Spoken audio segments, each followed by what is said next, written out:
കുറഞ്ഞ മനുഷ്യരുണ്ടെങ്കിൽ അവർക്ക് കേൾക്കാൻ വേണ്ടി പറയുന്നതാണ്. തിരുവനന്തപുരം കോർപ്പറേഷനിലെ തിരുമല വാർഡ് കൗൺസിലർ അനിൽകുമാർ മരണമടഞ്ഞ സംഭവബഹുലമായ സുഹൃത്തുക്കളുടെ വിജയമാണത്.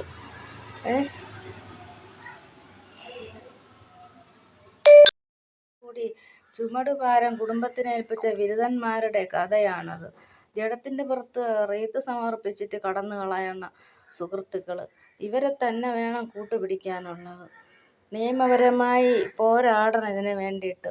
ഈ സുഹൃത്ത് ബന്ധം ഭാരങ്ങളാണ്. ഇതെല്ലാം പ്ലാനിങ്ങും പദ്ധതിയാണ്. സൂക്ഷിച്ചും കണ്ടും ചതിക്കുഴിയിൽ നിന്നും കരകയറാനുള്ള ആൾക്കാരാണെങ്കിലും പിന്നെ എന്ത് പറയാം, ആത്മാവിൽ സന്തോഷിപ്പിക്കാതെ സന്താപത്തോടെ കുരുക്കിലാക്കിയ വായ്പക്കാരും വായ്പ എടുത്ത ആളുകളും സഹപ്രവർത്തകരും, ഇവർക്ക് തക്ക ശിക്ഷ ദൈവത്തിന് മുമ്പിൽ നിന്നുണ്ടാവും. ഇനിയും ഇതിൽ അംഗങ്ങളുണ്ടായിരിക്കും. തിരുമല വാർഡ് കൗൺസിലർ അനിലിൻ്റെ ആത്മഹത്യ കാരണമായവരെ ഞെളിഞ്ഞ ബാറിലും ക്ലബിലും ഒക്കെ വയറ് വീർപ്പിച്ച് കുടവേറാക്കി ടാറ്റയുടെ വാഹനങ്ങളിലൊക്കെ പറന്ന് ഞെളിഞ്ഞ് ജാളിയടിച്ച് നടക്കണം. ഇവർക്കൊക്കെ ഉള്ള ശിക്ഷാവിധി ദൈവത്തിൻ്റെ മുമ്പിൽ നിന്ന് ഉണ്ടാകും. വാർഡ് കൗൺസിലറിൻ്റെ ഈ ആത്മഹത്യ അദ്ദേഹത്തിൻ്റെ കുടുംബത്തിൻ്റെ ഒരു തീരാവേദനയാണ്.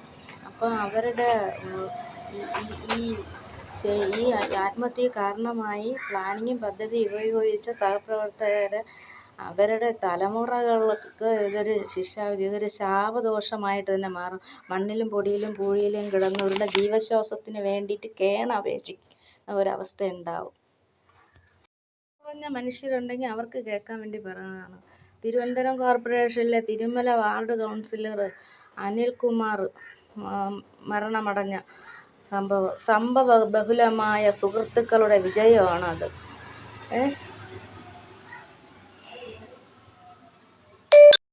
കൂടി ചുമടുഭാരം കുടുംബത്തിനേൽപ്പിച്ച ബിരുദന്മാരുടെ കഥയാണത്.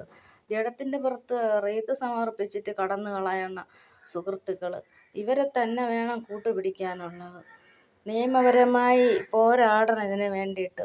ഈ സുഹൃത്ത് ബന്ധം ഭാരങ്ങളാണ്. ഇതെല്ലാം പ്ലാനിങ്ങും പദ്ധതിയാണ്.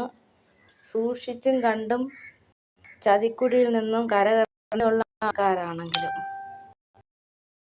പിന്നെ എന്ത് പറയാം, ആത്മാവിൽ സന്തോഷിപ്പിക്കാതെ സന്താപത്തോടെ കുരുക്കിലാക്കിയ വായ്പക്കാരും വായ്പ എടുത്ത ആളുകളും സഹപ്രവർത്തകരും, ഇവർക്ക് തക്ക ശിക്ഷ ദൈവത്തിന് മുമ്പിൽ നിന്നുണ്ടാവും. ഇനിയും ഇതിൽ അംഗങ്ങളുണ്ടായിരിക്കും.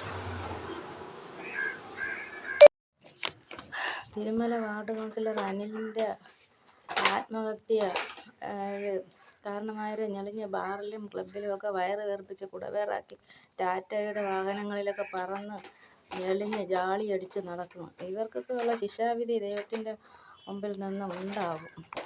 വാർഡ് കൗൺസിലറിൻ്റെ ഈ ആത്മഹത്യ അദ്ദേഹത്തിൻ്റെ കുടുംബത്തിൻ്റെ ഒരു തീരാവേദനയാണ്. അപ്പോൾ അവരുടെ ഈ ആത്മഹത്യക്ക് കാരണമായി പ്ലാനിങ്ങും പദ്ധതി ഉപയോഗിച്ച സഹപ്രവർത്തകരെ, അവരുടെ തലമുറകൾക്ക് ഇതൊരു ശിക്ഷാവിധി, ഇതൊരു ശാപദോഷമായിട്ട് തന്നെ മാറും. മണ്ണിലും പൊടിയിലും പൂഴിയിലും കിടന്നവരുടെ ജീവശ്വാസത്തിന് വേണ്ടിയിട്ട് കേണപേക്ഷിക്കുന്ന ഒരവസ്ഥ ഉണ്ടാവും.